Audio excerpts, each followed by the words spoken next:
अल्हम्दुलिल्लाहिल्लज़ी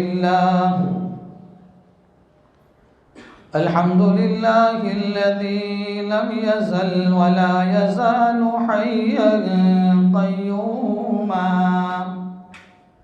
समीअन क़दीरन मुदब्बिरन बसीरा व नशहदु अन ला इलाहा इल्लल्लाहु वहदहु ला शरीक लहु व नशहदु अन्न सय्यदना व सनदना व नबियना व हबीबना व मौलाना मुहम्मदन अब्दुहु व रसूलुहु अम्मा बअदु फ़अऊज़ु बिल्लाहि मिनश शैतानिर रजीम बिस्मिल्लाहिर रहमानिर रहीम या अय्युहल्लज़ीना आमनू तूबू इलल्लाहि तौबतन नसूहा सदक़ल्लाहुल अज़ीम अल्लाहुम्मा सल्लि अला सय्यिदिना मुहम्मदिन व अला आलि सय्यिदिना मुहम्मदिन व बारिक व सल्लिम।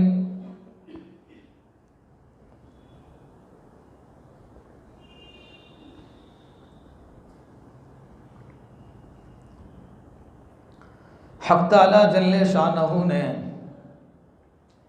इस दुनिया में एक बेहतरीन ज़िंदगी मुझे और आपको अता फरमाई है।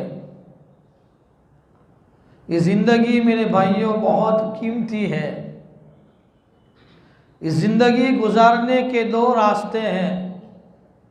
एक रास्ता वो है जो इंसान को जन्नत में ले जाता है, जो बाद वाला रास्ता है। दूसरा रास्ता जो इंसान को जहन्नम में ले जाने वाला, जो आग वाला रास्ता है। दो रास्ते इंसानों के सामने हैं। इस दो रास्ते के मुताबिक जो ज़िंदगी गुजारता है तो वो अपने अपनी मंजिल और अपने अपने मकाम पर पहुंचता है। इस दुनिया में कोई भी इंसान ऐसा नहीं जो यूं कह सके कि मैं गुनाहों से पाक हूं। इंसानों में कोई ये नहीं कह सकता कि मैं बहुत पाक हूं।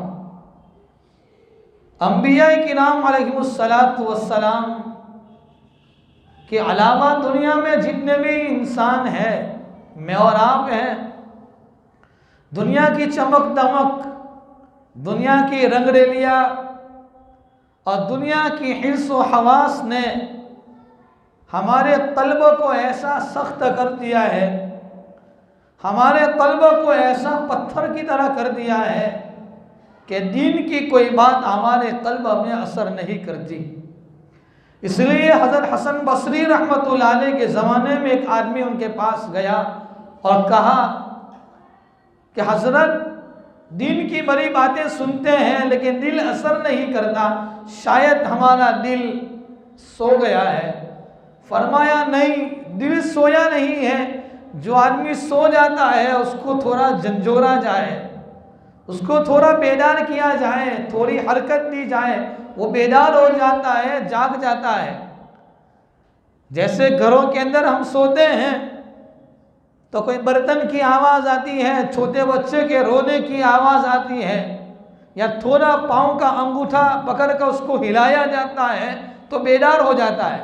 लेकिन जो मर गया है उसके सामने चाहे कितने भी चिल्लाया जाए और कितनी भी आवाज़ें की जाए वो बेदार नहीं होता। तो फरमाया कि दिल सो नहीं गया, दिल मर गया है। आज हम देखें दुनिया के हालात, बीमारियां, मसाइब, परेशानियां को देखकर ऐसा लगता है कि दिल हमारा अंदर से मर गया है। अगर दिल अंदर से बेदार होता तो थोड़ा झंझोरा जाता। जैसे अल्लाह ने हालात को लेकर हमें झंझोरा, बीमारियां लेकर झंझोरा। जैसे आदमी मेडिकल में जाता है किसी सिरप और किसी दवाई को लेने के लिए, उस पर लिखा होता है कि इसको हिलाओ फिर इसको पीना, ऐसे ही मत पीना। तो अल्लाह ने हमें हालात देकर, बीमारियां देकर, महंगाई देकर, परेशानियां देकर और हुकूमत और दूसरे हालात को देकर हमें थोड़ा झंझोरा है कि ए मेरा बंदा और ए मेरी बंदी, तू दुनिया की ज़िंदगी कहाँ गुजार रहा है? मैंने तो तुझे दुनिया में मेरी इबादत के लिए पैदा किया था और तू दुनिया के पीछे पड़कर अपने आखिरत के मकसद से गाफिल होता जा रहा है। अल्लाह ने हालात देकर हमें झंझोरा है। इसीलिए ये आने वाले हालात, बीमारियां, मुसीबत, ये मेरे और आपके लिए रहमत है या ज़हमत है, इसको पहचानने का तरीका उलमा ने बताया। उलमा फरमाते हैं बीमारियां आने के बाद, मसाइब और हालात के आने के बाद, और मैं यूँ कहूँ एक कदम बढ़ाकर कि जैसे कोरोना के ज़माने में लॉकडाउन के हालात आकर और इतनी बेचैनियाँ, बेकरारी आकर अगर हमारा कदम मस्जिद की तरफ उठता है, हम रातों को तहज्जुद में उठने वाले बन गए, अल्लाह के सामने माफ़ी मांगने वाले बन गए, लोगों के हुकूक को अदा करने वाले बन गए, तो यूँ समझे कि आने वाले हालात, चाहे लॉकडाउन हमें नज़र आता हो, चाहे ज़ाहिर में परेशानी नज़र आती हो, लेकिन ये हकीकत में हमारे लिए रहमत है। लेकिन इन हालात और बीमारियों के बाद आदमी फिर अल्लाह के दर से और दूर हो गया। पहले 2 नमाज पढ़ता था, अब तो 2 भी नहीं पढ़ रहा है। पहले 1 पारा रोज़ाना कुरान की तिलावत करता था, अब अल्लाह के घर से इतना दूर हो गया है कि उसको अल्लाह की रुबूबियत, उसकी वहदानियत और उसकी ताकत उसको समझ में नहीं आती। तो यूँ समझो कि आने वाले हालात ये ज़हमत, अज़ाब है, मुसीबतें हैं, ये बहुत बड़ी एक गंदे की खतरी है। इसलिए ये खतरे की जो गंदी है, इससे चौकन्ना रहना है। कुरान करीम में हक ताला फरमाते हैं, वज़रू ज़ाहिरल इस्मि व बातिना, तुम छोड़ दो वो गुनाह जो तुम जाहिर में करते हो, वो बातिना, और तुम वो गुनाह भी छोड़ दो जो चुपके अपने घर के अंदर करते हो, अपनी दुकान पर बैठ कर करते हो, अपने कारखाने में और अपनी ऑफिस में बैठ कर करते हो। हर गुनाह को छोड़ दो। आदमी गुनाहों को छोड़ दे और अल्लाह के सामने आ जाए।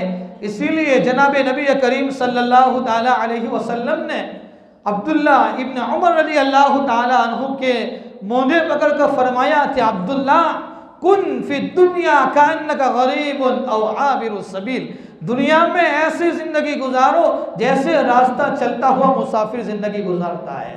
लंबे लंबी तमन्ना और लंबे लंबे प्लानिंग और लंबे लंबे मंसूबे बनकर नहीं, ऐसी ज़िंदगी गुजारो। इसीलिए जनाब नबी करीम सल्लल्लाहु ताला अलैहि वसल्लम एक मरतबा सफ़र से तशरीफ़ लाए और आपको क़ज़ाए हाजत की ज़रूरत हुई। आप क़ज़ाए हाजत से फारिग हुए और फारिग होने के बाद आप तयम्मुम करने लगे। वहाँ करीब में पानी मौजूद है।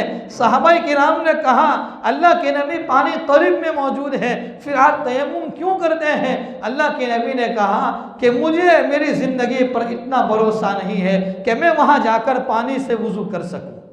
पानी मौजूद है। एक मरतबा अल्लाह के नबी ने सहाबा से फरमाया कि तुम्हें अपनी ज़िंदगी पर कितना भरोसा है? किसी ने कहा सुबह होती है तो शाम होने का इंतज़ार नहीं रहता है। किसी ने कहा नमाज शुरू करते हैं, हमें इत्मीनान नहीं होता कि सलाम फिर सकेंगे कि नहीं सकेंगे। अल्लाह के नबी ने फरमाया कि मुझे तो अपनी ज़िंदगी पर इतना भरोसा नहीं कि दाहिनी तरफ सलाम फेरूँ और बाईं तरफ सलाम फेरने का मौका मिलेगा कि नहीं मिलेगा, और इससे पहले मौत का फरिश्ता आ जाए और रूह कब्ज़ कर ले। तो आदमी खैर कि दुनिया में आदमी रहता है, गुनाह हो जाते हैं, अल्लाह की नाफरमानियाँ कर लेता है, शैतान उसके सामने पर्दा डाल देता है, वो अल्लाह की रुबूबियत को भूल जाता है, अल्लाह की ताकत को भूल जाता है, उससे गुनाह हो जाते हैं। हदीस पाक में फरमाया, अत्ताइबु मिनज़्ज़म्बि कमन ला ज़म्ब लह, गुनाहों से तौबा करने वाला ऐसा है जैसा कि उसने गुनाह किया ही नहीं। अब मैं और आप अपनी ज़िंदगी पर गौर व फिक्र करें कि रोज़ाना मैं और आप कितनी मरतबा अल्लाह के सामने माफ़ी मांगते हैं, अल्लाह के सामने आहोजारी करते हैं। एक माँ अपने बच्चे की पिटाई करती है और बच्चा रोता है, बच्चा दूर चला जाता है, फिर करीब में आता है, माँ मार मार कर उसको भगाती है, बच्चा करीब में आता है, फिर अपने सीने से लगा लेती है।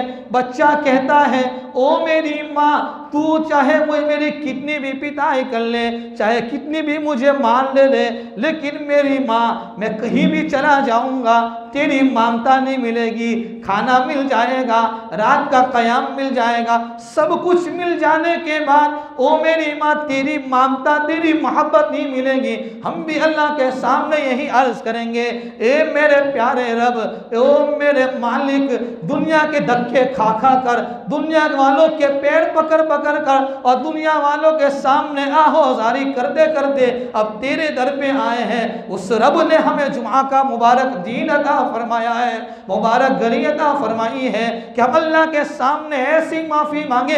हदीस पाक में अल्लाह के नबी सल्लल्लाहु ताला अलैहि वसल्लम ने फरमाया कि आदमी जब गुनाहों से तौबा करता है, अल्लाह कितना खुश हो जाता है।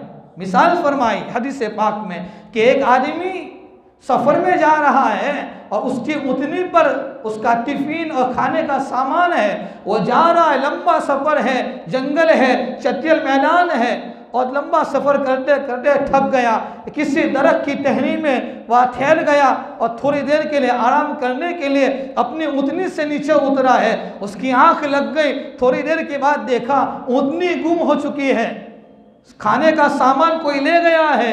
अब मारे मारे चक्कर मारता है, घूम रहा है, मेरी उतनी मुझे मिल जाए, खाने का सामान मिल जाए, भूखा प्यासा है, जंगल में चक्कर लगाता है, घूमता फिरता है, कोई चीज़ नज़र नहीं आती है। अब वो आदमी ऐसा इरादा कर लेता है, अब तो मौत के अलावा मेरा कोई रास्ता ही नहीं। जब थोड़ी देर के लिए वो बैठता है, आँख खुल जाती है और उसकी उतनी उसके सामने होती है और उसका टिफिन और खाने का सामान उसके सामने होता है। हदीस से पाक में फरमाया, वो मारे खुशी की यूं कहता है, ओ मेरे रब, मैं तेरा रब हूं और तू मेरा बंदा है।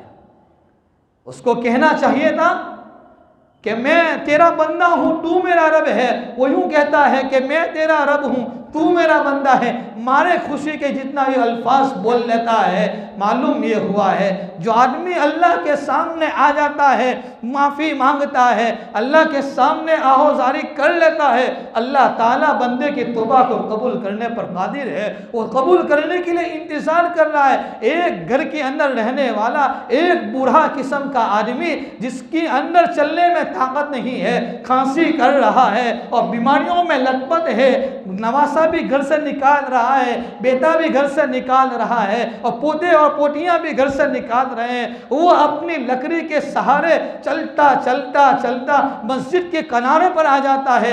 बल्कि एक फ़कीर के बारे में वो वाक़िया लिखा है, एक फ़कीर जब मांगते मांगते मस्जिद के दरवाजे पर आ गया और आवाज़ दे रहा था, ओ घर वालों मुझे खाना दे दो। किसी चलने वाले ने यूँ कहा कि ओ भाईजान, ये किसी और का मकान नहीं है, ये तू तो अंधेरे में चलता चलता और तेरी आंखों में रोशनी नहीं है, ये मस्जिद के दरवाजे पर आ गया है। उसने अपना लोटा फेंक दिया और कहा, जब मैं मालिक के दर पे आ गया हूं, अब मुझे किसी के सामने हाथ फैलाने की जरूरत नहीं। तो ऐसा बूढ़ा जो लकड़ी के सहारे रगड़ते रगड़ते और कुत्ता चलता और ठोकरें खाता खाता मस्जिद के दरवाजे पर आ जाकर कहता है, ए मेरे रब, मैंने 50 साल की जिंदगी तेरी नाफरमानी में गुजार दी है, चाहे कोई मुझे मालूम करे या ना करे, चाहे मेरे गुनाहों से किसी को मालूम हो या ना हो, मेरा रब, मैं तुझे तेरे सामने इकरार करता हूँ, मैं तेरा नाफरमान हूँ, तेरा बागी बंदा हूँ। अगर वो सच्चे दिल से तौबा करता है, उसका एक आंख में से निकलने वाला आंसू का एक कतरा उसके रुखसार पर बहता है, अल्लाह उसके गुनाहों को माफ कर देता है। हम सोचें हम अल्लाह के सामने कितनी माफ़ी मांगते हैं। प्यारे नबी सल्लल्लाहु अलैहि वसल्लम रोज़ाना 70 मरतबा 100 मरतबा इस्तिग़फ़ार करते थे। हम रोज़ाना कितनी मरतबा इस्तिग़फ़ार करते हैं, बल्कि इस्तिग़फ़ार के लिए नमाज़ों में बताया गया। आदमी नमाज पढ़ता है, कायदे में बैठता है, वहाँ पर उसको इस्तिग़फ़ार करवाया गया। अल्लाहुम्मा इन्नी ज़लमतु नफ़्सी ज़ुल्मन कसीरा, ए मेरे रब, मैंने अपनी ज़ात पर बहुत जुल्म अज़ीम किया है, ऐसा ख़तरनाक जुल्म किया है। सवाल ये होता है कि नमाज तो अल्लाह की इबादत थी, नमाज जामिउल इबादत है, फिर नमाज के बाद इस्तिग़फ़ार करने की क्या ज़रूरत है? इसीलिए हदीस पाक में आता है जब नमाज पूरी हो जाए तो 3 मरतबा कम से कम इस्तिग़फ़ार पढ़ो। सवाल ये होता है नमाज में कोई गुनाह तो किया नहीं है, कोई नाफरमानी तो नहीं की है, फिर इस्तिग़फ़ार की क्या ज़रूरत है? जवाब ये है, बहुत सारे जवाब है। एक जवाब ये है कि जिस तरीके से नमाज को नमाज की तरीके से पढ़ना था, हमने उस तरीके से नमाज नहीं पढ़ी, इसीलिए अल्लाह के सामने माफ़ी मांगना है। इबादत, आदमी कितनी भी इबादत कर ले, इबादत करने के बाद अल्लाह के सामने हाथ उठा ले, कबूल करने वाली ज़ात उसकी है। अगर वो कबूल न करे, अगर वो ठुकरा दे, तो दुनिया की कोई ताकत नहीं है जो हमारी इबादतों को कबूल करे। तो तौबा, ये आंखों में से निकलने वाला आंसू का एक कतरा, इसलिए आदमी अल्लाह के सामने माफ़ी मांगे, रोए, गिरिया हो जारी करे। बनी इसराइल के वाक़ियात में लिखा है एक आदमी जिसने 99 आदमी को कत्ल किया, और कैसा कत्ल करना गुनाह कबीरा, बड़ा गुनाह है।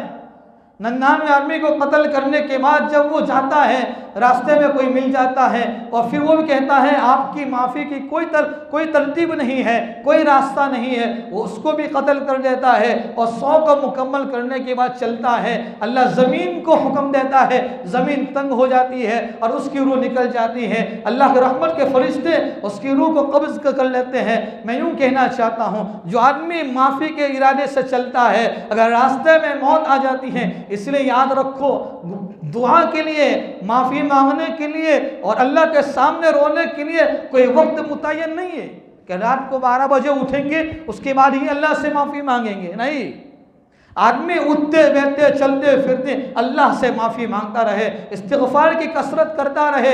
हसन बसरी रहमतुल्लाह अलैह के पास एक आदमी आया और उसने कहा, हज़रत मेरे घर में बहुत तंगी है, बहुत परेशानियां हैं, हालात से दो चार हों, कोई इलाज बता दीजिए। आजकल लोग तावीज़ों पर ज़्यादा चलते हैं, तो कहा कि कोई तावीज़ बता दीजिए। हसन बसरी रहमतुल्लाह अलैह ने फरमाया कि इस्तिग़फ़ार करो। एक दूसरा आदमी आया, उसने कहा हज़रत बहुत दिन हो गए शादी के, कई साल हो गए, बहुत दवाइयाँ इस्तेमाल की, बहुत हकीमी नुस्खे खाए, औलाद नहीं हो रही है। फरमाया इस्तिग़फ़ार करो। तीसरा आदमी आया, हज़रत बहुत परेशानी है, बागात भी है, उसमें फल पक नहीं रहे हैं, खेतियाँ बर्बाद हो रही हैं, कोई रास्ता बता दीजिए। फरमाया इस्तिग़फ़ार करो। वहाँ एक आदमी बैठे हुए थे, वो फरमाया, इमाम साहब हसन बसरी से कहा, हज़रत अजीब बात है, आने वाले अलग अलग सवाल करते हैं, जवाब एक ही देते हैं।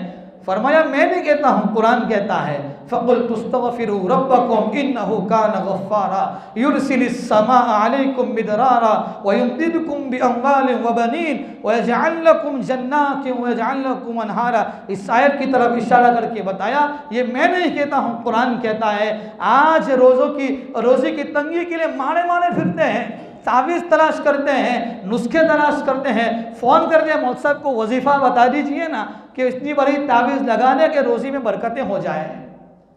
भाई हम अल्लाह के सामने माफ़ी मांगे, आदमी तौबा करेगा, अल्लाह के सामने माफ़ी मांगेगा, अल्लाह के सामने आहोजारी करेगा, अल्लाह के सामने गिरिया होजारी करेगा, अल्लाह माफ़ करने पर कादिर है। वो हमारे गुनाहों को माफ़ कर हमें हमारे गुनाहों को नेकियों में बदलने पर उसकी ज़ात कादिर है। हमें किसी के सामने जाने की ज़रूरत नहीं है, अल्लाह के दर पे आ जाएं। ये अल्लाह की ज़ात और अल्लाह का दर ऐसा दर है कि जो किसी को रुसवाई नहीं देता है। इस दर पे आ जाएं। हालात ये हमें बता रहे हैं कि ये हालात हमारे गफलत और हमारी कोताहियों की वजह से हैं, इसलिए अल्लाह के सामने माफ़ी मांगे। कुरान कहता है, या अय्युहल्लज़ीना आमनू तूबू, ईमान वालों तौबा करो, तौबा इस्तिग़फ़ार करो। आदमी सबसे पहले तो यह है कि जो गुनाह करता है उसको छोड़ दे, जो गुनाह कर रहा है इसको छोड़ दे। दूसरे नंबर पर उस गुनाह के करने पर नदामत हो, आदमी को शर्मिंदगी हो, ओ मेरा बच्चा मेरे घर के अंदर एक प्याली को तोड़ देता है तो मुझे सदमा होता है, तकलीफ होती है। मैं रब के अहकाम को तोड़ता हूँ, मेरा रब को तकलीफ नहीं होगी, मेरा रब मुझसे नाराज़ नहीं होगा। तो आदमी गुनाह करने पर आदमी के दिल में नदामत हो, शर्मिंदगी हो, उसको एहसास हो। आदमी गुनाहों से पाक नहीं है, हर आदमी गुनहगार है, बल्कि फरमाया बेहतरीन गुनहगार वो है जो आदमी अल्लाह के सामने तौबा कर लेता है। कुल्लु बनी आदम खत्ताऊन व खैरुल खत्ताईन अत-तव्वाबून। हर इंसान खताकार है, बेहतरीन खताकार वो है जो अल्लाह के सामने माफ़ी मांग ले, जो तौबा कर ले, अल्लाह के सामने माफ़ी मांगे। इसमें एक बात यह है कि तौबा एक तो है कि आदमी का अल्लाह के साथ ताल्लुक़ और अल्लाह के साथ जो मामला है उसमें तौबा करेगा। मिसाल के तौर पर सबसे पहले जो गुनाह करता है इसको छोड़ दे, दूसरे नंबर पर उस गुनाह के करने पर आदमी के दिल में नदामत हो, शर्मिंदगी हो, और तीसरे नंबर पर आइंदा कभी ये गुनाह न करने का अज़्म मुसम्मम पुख्ता इरादा हो। हाँ, आदमी गुनाह से बचने का इरादा करता है, फिर अगर गुनाह हो जाए फिर अल्लाह से तौबा कर ले, ये तो अल्लाह की ज़ात के साथ मामला है। लेकिन दूसरा मामला जो बंदों के साथ है, इस बंदों के साथ मामले में ये तीनों चीज़ें हैं, और चौथे नंबर पर यह है कि जिसका जो हक लिया है उस हक को अदा कर दें। अगर आदमी यूँ कहे कि किसी का 50,000 चुरा के लेके आवे और फिर अल्लाह के सामने माफ़ी मांगे, अल्लाह मैं बहुत गुनहगार हूँ, बहुत पापी और मुजरिम हूँ कि मैंने फलां के पैसे ले लिए हैं, अब मेरे पास कोई रास्ता नहीं तो 50,000 तो देना पड़ेगा। किसी पर इल्ज़ाम लगाया है, इस इल्ज़ाम की माफ़ी तलाफ़ी इस दुनिया में करना पड़ेगा। किसी की गीबत की है, उस गीबत की माफ़ी तलाफ़ी करना पड़ेगा। किसी का कोई हक दबा दिया है, उस हक को देना पड़ेगा। फिर आदमी अल्लाह के सामने माफ़ी मांगे, अल्लाह उसके गुनाहों को माफ़ कर देगा। इसीलिए हदीस पाक में आता है, बल्कि मौलाना कासिमुल उलूम नानोती रहमतुल्लाह अलैह ने अजीब बात लिखी है कि अल्लाह के यहाँ बंदों के आंसू की कदर इस वजह से है। उसकी वजह ये लिखी है कि असल में अल्लाह के यहाँ जो फरिश्ते हैं वो गुनाहों से पाक है, वो गुनाह नहीं करते, उनमें गुनाह करने की ताकत नहीं है। जब गुनाह करने की ताकत ही नहीं है तो उनको नदामत नहीं है, और नदामत की वजह से उनके अंदर आंखों में वो आंसू बहने वाले नहीं हैं। इसीलिए कहा कि मुसलमान और ईमान वाला जब ज़मीन पर गुनाह कर लेता है और उससे गुनाह हो जाता है और वो गरम गरम आंसू बहा लेता है, अल्लाह ताला उसके आंसू की कदर व कीमत को जानते हैं, अल्लाह उसके आंसू की कदर कर लेता है और उसकी वजह से अल्लाह ताला उसके गुनाहों को माफ़ कर देता है। तो हम सच्चे दिल से तौबा करें, सच्चे दिल से तौबा के इरादा करें कि इंशाअल्लाह हम कोई गुनाह नहीं करेंगे। गुनाह हो जाता है, हदीस पाक में आता है जब बंदा गुनाह करता है तो उसके दिल पर एक सिया नुक्ता लग जाता है, जब दूसरा गुनाह करता है दूसरा नुक्ता, जब तीसरा गुनाह करता है तीसरा नुक्ता लग जाए, जब वो गुनाह करता ही रहता है तो दिल काला हो जाता है। जब दिल सिया और काला हो जाता है तो फिर कोई बात उसके दिल में उतरती नहीं। इसलिए आदमी से गुनाह हो जाए फौरन अल्लाह के सामने माफ़ी मांगे। इसीलिए हदीस पाक में आया, जो आदमी रात को सोते वक्त 3 मरतबा इस्तिग़फ़ार पढ़ता है, अस्तग़फ़िरुल्लाहल्लज़ी ला इलाहा इल्ला हुवल हय्युल क़य्यूम व अतूबु इलैहि, जब ये आदमी 3 मरतबा ये इस्तिग़फ़ार पढ़ता है अल्लाह उसके गुनाहों को माफ़ कर देते हैं, चाहे समंदर की झाग के बराबर गुनाह हो, चाहे समंदर की झाग के बराबर, चाहे रेत के छोटे छोटे ज़र्रात के बराबर गुनाह हो, 3 मरतबा पढ़ने पर अल्लाह उसके गुनाहों को माफ़ कर देते हैं। और एक दूसरी रिवायत में एक मुकम्मल इस्तिग़फ़ार बताया है जो थोड़ा लंबा है, उसको याद कर लेना चाहिए। अल्लाहुम्मा अंत रब्बी ला इलाहा इल्ला अंत खलक़तनी, एक थोड़ा लंबा इस्तिग़फ़ार है, इसको याद करना चाहिए और रोज़ाना इसका अहतमाम करना चाहिए। तौबा बहुत अजीब है।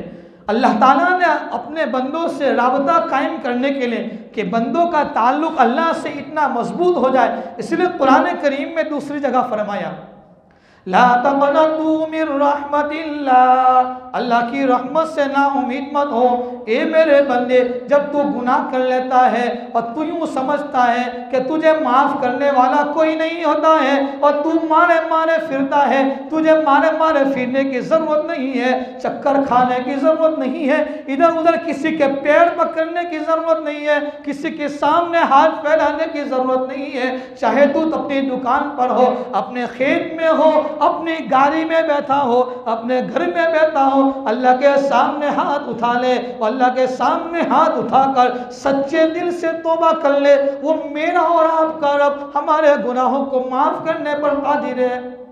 आज इंसान अल्लाह से दूर इतनी वजह से है कि आदमी ने यूँ समझ लिया है मैं बहुत बड़ा गुनहगार हूँ। और याद रखो, एक बात याद आ गई, आजकल लोग यूँ समझते हैं कि एक आदमी फतेह पुराने कपड़े में है, सर पर टोपी का ठिकाना नहीं, उसके कपड़ों का ठिकाना नहीं, और तो यूँ समझता है बेचारा गुनहगार आदमी है। वो कभी आ जाता है मस्जिद में, समझता है बड़ा गुनहगार आदमी है। और एक आदमी वो है जो देखने के एतबार से बड़ा दीनदार नजर आता हो, तो आदमी समझता है कि बहुत बड़ा दीनदार है। मैं और आप किसी के बारे में फैसला नहीं कर सकते कौन दीनदार है और कौन अल्लाह के सामने उसका ताल्लुक किसका मौजूद है। अल्लाह के सामने कौन रातों को उठ कर रोता है, कौन अल्लाह के सामने आहोजारी करता है, कौन लोगों के हुकूक को अदा करता है। इसीलिए हम ये इरादा करें कि इंशाअल्लाह रोज़ाना तहज्जुद का एहतमाम करेंगे। तहज्जुद का वक्त ये अल्लाह ताला से मुलाकात का, अल्लाह से राज़ो नियाज की बात करने का एक स्पेशल और एक ख़ास टाइम है, एक ख़ास वक्त है, एक ख़ास अपॉइंटमेंट है कि बंदा अल्लाह ताला के सामने ऐसी राज़ो नियाज की बातें करे। याद रखो मेरे भाइयों, मेरे और आपके गुनाहों की माफ़ी इस दर के अलावा किसी जगह नहीं होगी। हम चाहे दुनिया में किसी ईमानदार के साथ कितना भी ताल्लुक़ रखें, दुनिया के किसी ईमानदार के साथ कितना भी हम कायम व दायम रहे, लेकिन मेरे और आपकी गुनाहों की माफ़ी इसी चौखट पर होगी और इसी रब के पास होगी, अल्लाह के सामने माफ़ी मांगने से होगी।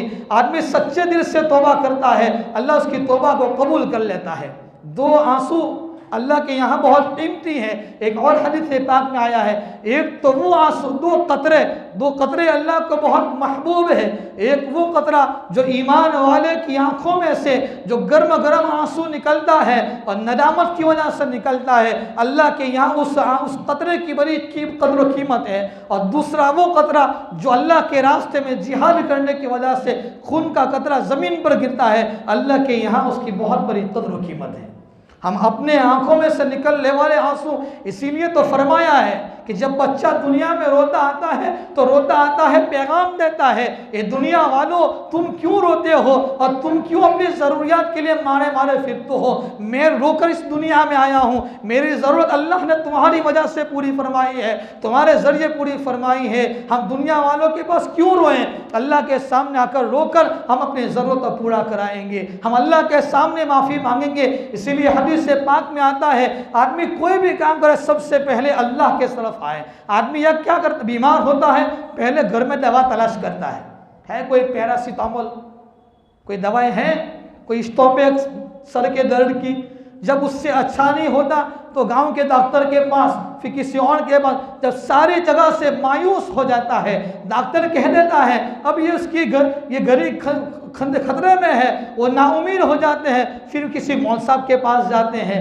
भाइयों, किसी के पास जाने की ज़रूरत नहीं है। सबसे पहले हर आदमी अपने गुनाहों से तौबा करे, अपने दिलों को पाक और साफ रखे, अपने दिलों के साथ अपने दिलों को गुनाहों से पाक और साफ कर कर, दिलों को अल्लाह की याद से मुज़य्यन कर कर, अल्लाह की मारिफत से मुज़य्यन कर कर, जब अल्लाह के सामने जाएंगे अल्लाह हमारी आखिरत बना देंगे, अल्लाह हमारी जन्नत को बना देंगे। इसलिए इरादा करो कि इंशाअल्लाह हम रोज़ाना इस्तिग़फ़ार का एहतमाम करेंगे।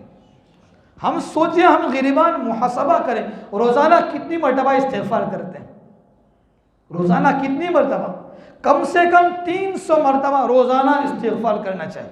300 मरतबा रोज़ाना, ज़्यादा से ज़्यादा आदमी जितना भी करे, लेकिन इस्तिग़फ़ार भी इस नीयत के साथ हो।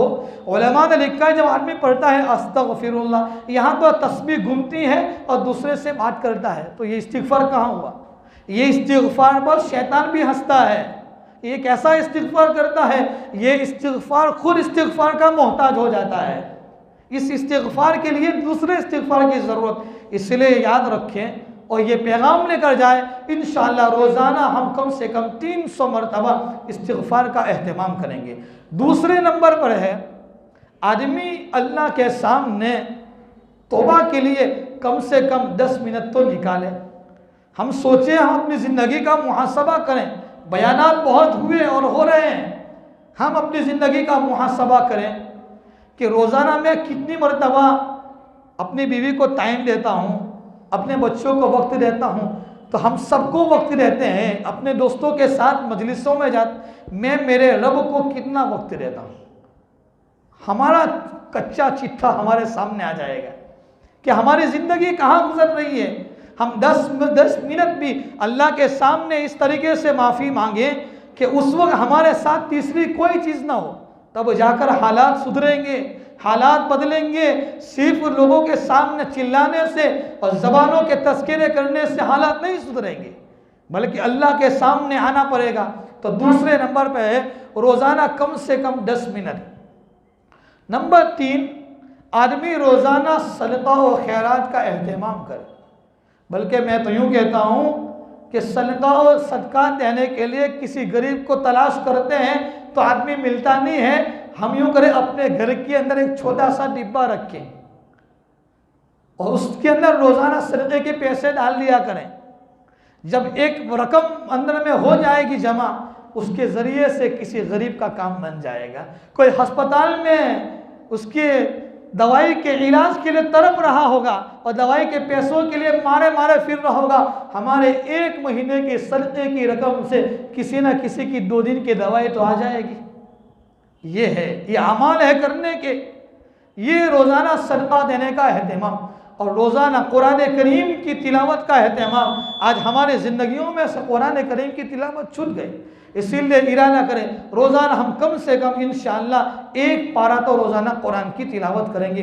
हकीमुल उम्मत थानवी नव्वरल्लाहु मरक़दहू फरमाते थे कि जो आदमी नाज़रा पढ़ता है उसको चाहिए रोज़ाना 1 पारा तिलावत करे। जो हाफिज़ कुरान है उसको चाहिए रोज़ाना 3 पारे कुरान करीम की तिलावत करे। अल्लाह ताला सबसे पहले मुझे माफ़ फरमाए, बाद में पूरी उम्मत को माफ़ फरमाए। हम सबको सही समझने की, सही बातों पर अमल करने की अल्लाह हम सबको तौफ़ीक़ कामिल अता फरमाए। और सबसे आखिर में एक मुख्तसर वजीफ़ा है जो हर जगह अलग अलग वजीफ़े बतलाता हूँ। एक वजीफ़ा यह है कि रोज़ाना हर आदमी बावुज़ू रहने का एहतमाम करे। जो आदमी बावुज़ू रहता है, सबसे पहले अल्लाह की मोहब्बत आती है। दूसरे नंबर पर गुनाहों के ख़यालात, बुरे वसाविस से अल्लाह ताला उसकी हिफाजत करते हैं। तीसरे नंबर पर है आदमी कर्ज से, हर आदमी कर्ज में मुब्तला है, कर्ज की अदायगी हो जाएगी और अल्लाह ताला रोज़ी में बरकतें देंगे। अल्लाह अमल की तौफ़ीक़ अता फरमाए।